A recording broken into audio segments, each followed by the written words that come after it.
আপনারা যারা WB SSC group সির জন্য প্রস্তুতি নিচ্ছেন, আজকের এই ভিডিওটি আপনাদের জন্য।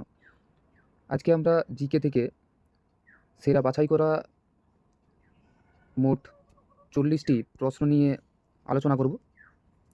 এই 40টি প্রশ্নের মধ্যে আপনি কতগুলি প্রশ্নের সঠিক উত্তর করতে পারলেন, ভিডিওর কমেন্ট সেকশানে কমেন্ট করে জানাতে ভুলবেন না। তাহলে আর দেরি না করে শুরু করা যাক আজকের এই ভিডিও। আর আজকে আমাদের এই ভিডিওটি হলো মক টেস্ট 3। তো আপনারা যারা মক টেস্ট 1 এবং 2 দেখেননি, এই ভিডিওর আই বটনে ক্লিক করে চাইলে সেখান থেকে আপনারা আগের ভিডিওগুলি দেখতে পারেন। তাহলে চলুন শুরু করা যাক আজকের এই ভিডিও। আজকের প্রথম প্রশ্নটি হলো, পশ্চিমবঙ্গের কোন ফসলকে সোনালী তন্তু বলা হয়? পশ্চিমবঙ্গের কোন ফসলকে সোনালী তন্তু বলা হয়? এই প্রশ্নের সঠিক উত্তরটি হবে অপশান সি, পাট। পাটকে তার উজ্জ্বল সোনালী রঙের জন্য সোনালী তন্তু বলা হয় এবং এটি ভারতের একটি অর্থকারী ফসল হিসেবেও মানা হয়। তো দেখে নেব দ্বিতীয় প্রশ্ন, জলের স্ফুটনাঙ্ক কত? জলের স্ফুটনাঙ্ক কত? এই প্রশ্নের সঠিক উত্তরটি হবে অপশান বি, 100 ডিগ্রি সেলসিয়াস। দেখে নেব পরের প্রশ্ন। আজকে 3 নম্বর প্রশ্ন হচ্ছে, কোন রোগের কারণে রক্ত জমাট বাঁধতে পারে না? কোন রোগের কারণে রক্ত জমাট বাঁধতে পারে না? এই প্রশ্নের সঠিক উত্তরটি হবে অপশান বি, হিমোফিলিয়া। হিমোফিলিয়া হলো একটি জিনগত রোগ, যার ফলে রক্ত জমাট বাঁধার জন্য প্রয়োজনীয় ফ্যাক্টরগুলির অভাব থাকে। তাই আঘাত লাগলে রক্তপাত বন্ধ হতে দেরি হয় বা হয় না। দেখে নেব পরের প্রশ্ন। আজাদ হিন্দ ফৌজ গঠনের মূল ধারণা কার ছিল? আজাদ হিন্দ ফৌজ গঠনের মূল ধারণা কার ছিল? আপনারা যারা এই প্রশ্নের উত্তরগুলি জানেন, ভিডিওর কমেন্ট সেকশানে কমেন্ট করে জানাতে ভুলবেন না। আর হ্যাঁ, অবশ্যই প্রশ্নের দাগ নম্বর দিয়ে উত্তরগুলি করবেন। তো এই প্রশ্নের সঠিক উত্তরটি হবে অপশান সি, মোহন সিং। 1941 সালে ক্যাপ্টেন মোহন সিং জাপানের সাহায্যে মালয়ে যুদ্ধবন্দী ভারতীয় সেনাদের নিয়ে প্রথম আজাদ হিন্দ ফৌজ গঠনের পরিকল্পনা করেন এবং প্রাথমিকভাবে তা গঠনও করেন। পরে রাসবিহারী বসুর অনুরোধে নেতাজি সুভাষচন্দ্র বসু এই বাহিনীর নেতৃত্ব গ্রহণ করে একে পুনরুজ্জীবিত করেন এবং আন্তর্জাতিক পরিচিতি দেন। দেখে নেব পরের প্রশ্ন। ভারতীয় সংবিধানের কোন ধারা অনুসারে রাষ্ট্রপতি প্রথম সুপ্রিম কোর্টের পরামর্শ নিতে পারেন?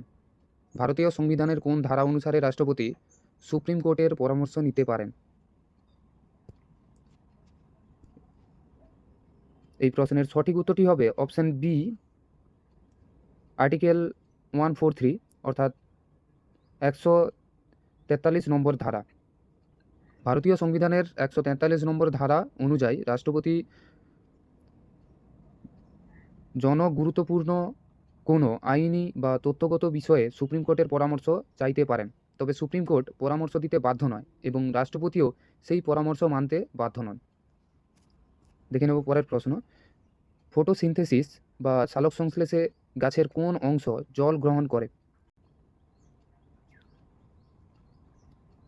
এই প্রশ্নের সঠিক উত্তরটি হবে অপশান ডি, মূল। ফটোসিনথেসিস বা সালোক সংশ্লেষে গাছের মূল জল গ্রহণ করে। দেখে নেব পরের প্রশ্ন। আজকের পরের প্রশ্নটি হলো,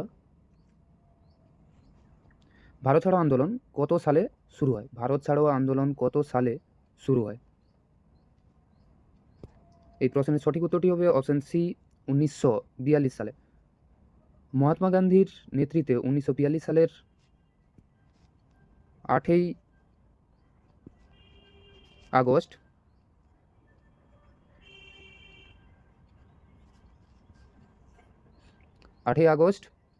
ভারত ছাড়ো আন্দোলন শুরু হয়।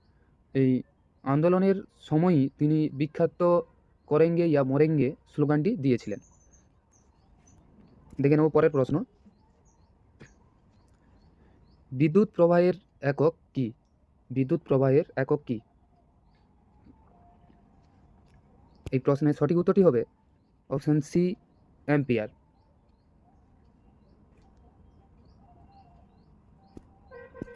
আজকে 9 নম্বর প্রশ্নটি হলো, ভারতের কোন রাজ্যকে ভারতের শস্য ভাণ্ডার বলা হয়?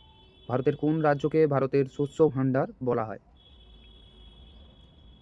এই প্রশ্নের সঠিক উত্তরটি হবে অপশন বি, পাঞ্জাব।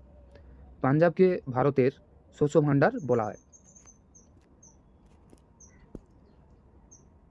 আজ 10 নম্বর প্রশ্ন হচ্ছে, ভারতের কোন প্রতিবেশী দেশের সঙ্গে সবচেয়ে দীর্ঘ স্থল সীমান্ত রয়েছে?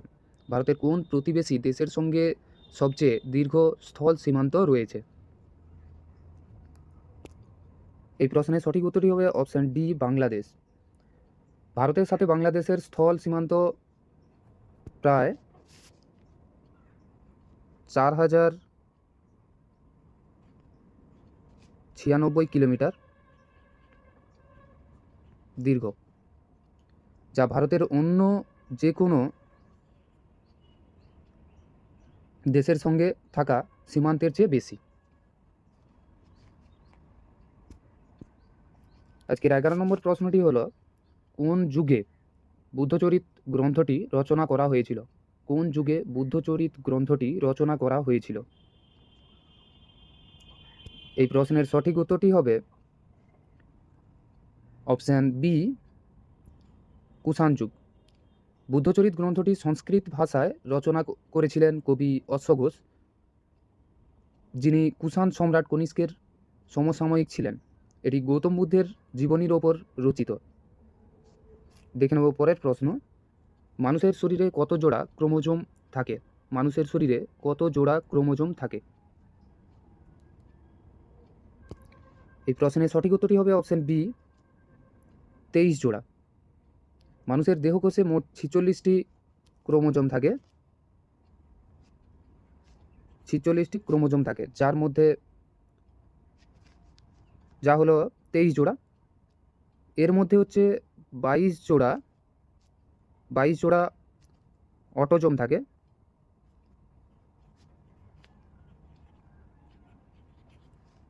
22 জোড়া অটোজোম থাকে এবং 1 জোড়া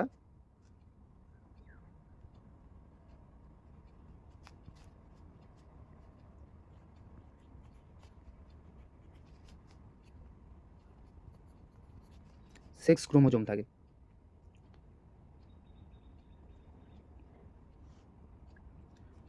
দেখে নেব পরের প্রশ্ন। কোন বছর ভারতে প্রথমবার জাতীয় জরুরি অবস্থা ঘোষণা করা হয়েছিল? কোন বছর ভারতে প্রথমবার জাতীয় জরুরি অবস্থা ঘোষণা করা হয়েছিল? এই প্রশ্নের সঠিক উত্তরটি হবে অপশন বি, 1962 সালে। 1962 সালে চীন ভারত যুদ্ধের সময় প্রথমবার ভারতের সংবিধানের ধারা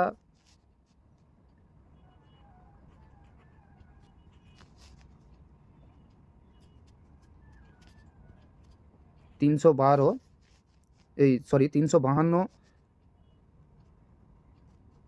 অনুসারে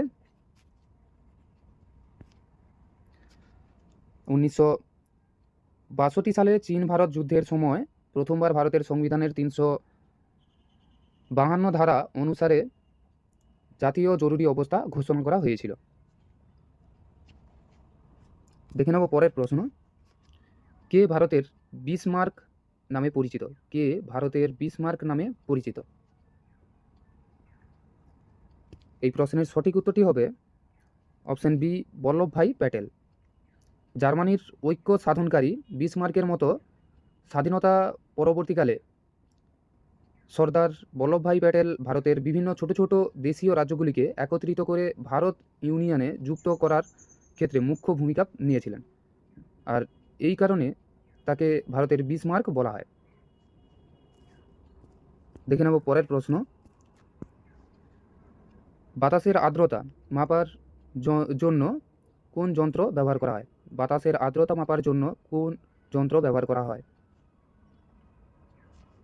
এই প্রশ্নের সঠিক উত্তরটি হবে অপশন সি, হাইগ্রোমিটার। হাইগ্রোমিটার যন্ত্রের সাহায্যে বাতাসের আর্দ্রতা মাপা হয়, আর বাতাসের চাপ মাপা হয় ব্যারোমিটার। আজকে 16 নম্বর প্রশ্ন হলো গ্লোবাল ওয়ার্মিং এর জন্য দায়ী প্রধান গ্যাস কোনটি? গ্লোবাল ওয়ার্মিং এর জন্য দায়ী প্রধান গ্যাস কোনটি? এই প্রশ্নের সঠিক উত্তরটি হবে option C, carbon die oxide. দেখে নেব পরের প্রশ্ন। আজকে 17 নম্বর প্রশ্ন হলো ভারতের কোন রাজ্যকে মশলার বাগান বলা হয়? ভারতের কোন রাজ্যকে মশলার বাগান বলা হয়? এই প্রশ্নের সঠিক উত্তরটি হলো অপশন সি, কেরালা। কেরালাকে ভারতের মশলার বাগান বলা হয়। আজকের 18 নম্বর প্রশ্নটি হলো রাউরকেল্লা স্টিল প্ল্যান্ট কোন দেশের সহযোগিতায় প্রতিষ্ঠিত হয়েছিল? রাউরকেল্লা স্টিল প্ল্যান্ট কোন দেশের সহযোগিতায় প্রতিষ্ঠিত হয়েছিল? এই প্রশ্নের সঠিক উত্তরটি হবে অপশন সি, পশ্চিম জার্মানি। রাউরকেল্লা স্টিল প্ল্যান্ট, যেটি উড়িষ্যায় অবস্থিত, এটি দ্বিতীয় পঞ্চবার্ষিকী পরিকল্পনার সময় অর্থাৎ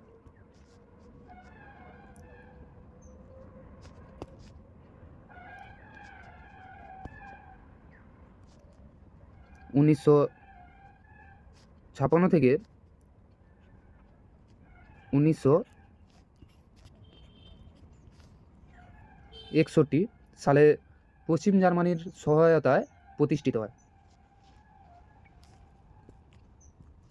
আজকের 19 নম্বর প্রশ্নটি হলো মানুষের মূত্রের পিএইচ মান সাধারণত কত হয়? মানুষের মূত্রের পিএইচ মান সাধারণত কত হয়? এই প্রশ্নের সঠিক উত্তরটি হবে অপশন সি, 6.0। মানুষের মূত্রের পিএইচ মান সাধারণত 6.0 হয়। দেখে নেব পরের প্রশ্ন। আজকের 20 নম্বর প্রশ্নটি হলো লোহা ও ইস্পাত শিল্পে কাঁচামাল হিসেবে কোনটি ব্যবহার করা হয় না? লোহা ও ইস্পাত শিল্পে কাঁচামাল হিসেবে কোনটি ব্যবহার করা হয় না? এই প্রশ্নের সঠিক উত্তরটি হলো অপশন ডি, সোডা।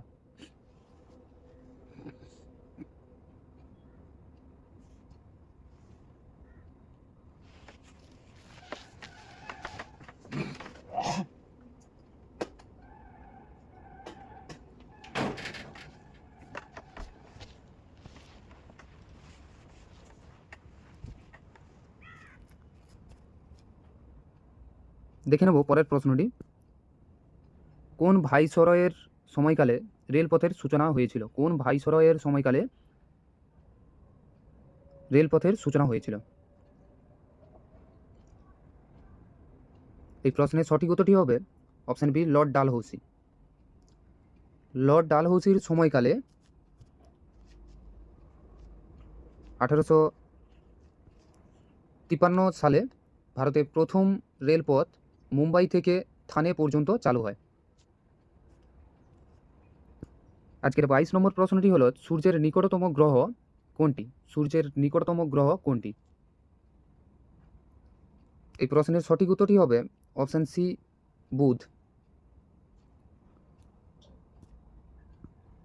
আজকে 23 নম্বর প্রশ্নটি হলো ভারতকে একটি ইউনিয়ন অফ স্টেটস বলা হয়েছে ভারতীয় সংবিধানের কোন অংশে?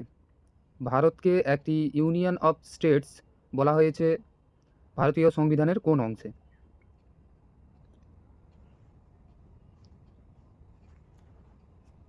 এই প্রশ্নের সঠিক উত্তরটি হবে অপশন বি, প্রথম অংশে। ভারতীয় সংবিধানের প্রথম অংশে প্রথম ধারায় বলা হয়েছে India that is Bharat shall B A union of states. আজকের 24 নম্বর প্রশ্নটি হলো কোন ধাতু সবচেয়ে হালকা? কোন ধাতু সবচেয়ে হালকা? এই প্রশ্নের সঠিক উত্তরটি হবে অপশন সি, লিথিয়াম। পর্যায় সারণীর ধাতুগুলির মধ্যে লিথিয়াম হলো সবচেয়ে হালকা ধাতু। এর পারমাণবিক সংখ্যা 3 বা 3। দেখে নেব পরের প্রশ্নটি। খ্রিস্টান ধর্মগুরুদের দ্বারা প্রদত্ত কর মধ্যযুগের কোন করের সঙ্গে যুক্ত ছিল? খ্রিস্টান ধর্মগুরুদের দ্বারা প্রদত্ত কর মধ্যযুগের কোন করের সঙ্গে যুক্ত ছিল? এই প্রশ্নের সঠিক উত্তরটি হবে অপশান সি, দশমাংশ। আজকের ২৬ নম্বর প্রশ্নটি হলো জীবন্ত জীবাশ্ম কাকে বলা হয়? জীবন্ত জীবাশ্ম কাকে বলা হয়? এই প্রশ্নের সঠিক উত্তরটি হবে অপশান ডি, লিমুলাস। লিমুলাস বা রাজ কাঁকড়াকে জীবন্ত জীবাশ্ম বলা হয়, কারণ এটি বহু লক্ষ বছর ধরে কোনো রকম বিবর্তনীয় পরিবর্তন ছাড়াই টিকে আছে। দেখে নেব পরের প্রশ্নটি। আজকের পরের প্রশ্নটি হলো ভারতের প্রথম সুপ্রিম কোর্টের প্রধান বিচারপতি কে ছিলেন? ভারতের প্রথম সুপ্রিম কোর্টের প্রধান বিচারপতি কে ছিলেন? এই প্রশ্নের সঠিক উত্তরটি হবে option B, H J Kania. দেখে নেব পরের প্রশ্নটি। বায়ুমণ্ডলের কোন স্তরটি ওজোন স্তর এর জন্য পরিচিত? বায়ুমণ্ডলের কোন স্তরটি ওজোন স্তরের জন্য পরিচিত? এই প্রশ্নের সঠিক উত্তরটি হবে অপশান বি, স্ট্র্যাটোস্ফিয়ার। আজকের ২৯ নম্বর প্রশ্নটি হলো মানবদেহের বৃহত্তম গ্রন্থি কোনটি? মানবদেহের বৃহত্তম গ্রন্থি কোনটি? এই প্রশ্নের সঠিক উত্তরটি হবে অপশান সি, যকৃৎ। আজকে ৩০ নম্বর প্রশ্নটি হলো ইন্ডিকা গ্রন্থটি কে রচনা করেন? ইন্ডিকা গ্রন্থটি কে রচনা করেন? এই প্রশ্নের সঠিক উত্তরটি হবে অপশান বি, মেগাস্তিনিস। গ্রিক দূত মেগাস্তিনিস চন্দ্রগুপ্ত মৌর্যের রাজসভায় এসেছিলেন এবং তার সময়কার ভারতীয় সমাজ, ভূগোল ও শাসন ব্যবস্থা নিয়ে ইন্ডিকা গ্রন্থটি রচনা করেন। দেখে নেব পরের প্রশ্নটি। কম্পিউটারের ব্রেন বা মস্তিষ্ক কাকে বলা হয়? কম্পিউটারের ব্রেন বা মস্তিষ্ক কাকে বলা হয়? এই প্রশ্নের সঠিক উত্তরটি হবে অপশান সি, সিপিইউ। আজকের ৩২ নম্বর প্রশ্নটি হলো ভারতের কোন প্রধানমন্ত্রী জয় জওয়ান জয় কিষাণ স্লোগানটি দিয়েছিলেন? ভারতের কোন প্রধানমন্ত্রী জয় জওয়ান জয় কিষাণ স্লোগানটি দিয়েছিলেন? এই প্রশ্নের সঠিক উত্তরটি হবে অপশান বি, লাল বাহাদুর শাস্ত্রী। 1960-এর দশকে পাকিস্তান যুদ্ধের সময় এবং খাদ্য সংকটের মোকাবিলায় জনগণের মনোবল বাড়াতে লাল বাহাদুর শাস্ত্রী এই বিখ্যাত স্লোগানটি দেন। দেখে নেব পরের প্রশ্নটি। সাধারণ লবণের রাসায়নিক নাম কি? সাধারণ লবণের রাসায়নিক নাম কি? এই প্রশ্নের সঠিক উত্তরটি হবে অপশান সি, সোডিয়াম ক্লোরাইড বা NaCl, অর্থাৎ সোডিয়াম ক্লোরাইডের সংকেত। আজকের ৩৪ নম্বর প্রশ্নটি হলো পশ্চিমবঙ্গের দীর্ঘতম নদীর নাম কি? পশ্চিমবঙ্গের দীর্ঘতম নদীর নাম কি? এই প্রশ্নের সঠিক উত্তরটি হবে অপশান সি, ভাগীরথী হুগলি। দেখে নেব পরের প্রশ্নটি। লোহিত রক্তকণিকা কোথায় তৈরি হয়? লোহিত রক্তকণিকা কোথায় তৈরি হয়? এই প্রশ্নের সঠিক উত্তরটি হবে অপশান সি, অস্থিমজ্জা। অস্থিমজ্জাতে লোহিত রক্তকণিকা তৈরি হয়। দেখে নেব পরের প্রশ্নটি। ভারতের সংবিধান কবে গৃহীত হয়েছিল? ভারতের সংবিধান কবে গৃহীত হয়েছিল? এই প্রশ্নের সঠিক উত্তরটি হবে অপশান সি, ২৬শে নভেম্বর ১৯৪৯ সালে। ভারতীয় সংবিধান ১৯৪৯ সালের ২৬শে নভেম্বর গণপরিষদ দ্বারা গৃহীত ও স্বাক্ষরিত হয়েছিল। এটি কার্যকর হয় 1950 সালের 26শে জানুয়ারি। আজকের 37 নম্বর প্রশ্নটি হলো, কয়লার সবচেয়ে উন্নত মানের প্রকারভেদ কোনটি? কয়লার সবচেয়ে উন্নত মানের প্রকারভেদ কোনটি? এই প্রশ্নের সঠিক উত্তরটি হবে অপশান ডি, অ্যান্থ্রাসাইট। অ্যান্থ্রাসাইট হলো কয়লার সবচেয়ে উন্নত প্রকার, যাতে কার্বনের পরিমাণ প্রায়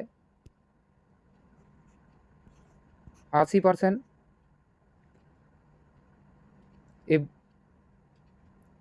80% থেকে 95% পর্যন্ত থাকে। দেখে নেব পরের প্রশ্নটি। পৃথিবীর পৃষ্ঠে সবচেয়ে বেশি পরিমাণে প্রাপ্ত মৌল কোনটি? পৃথিবীর পৃষ্ঠে সবচেয়ে বেশি পরিমাণে প্রাপ্ত মৌল কোনটি?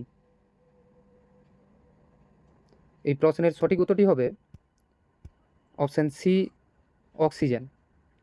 পৃথিবীর ভূত্বকে ভর অনুসারে সবচেয়ে বেশি পরিমাণে পাওয়া যায় অক্সিজেন, প্রায়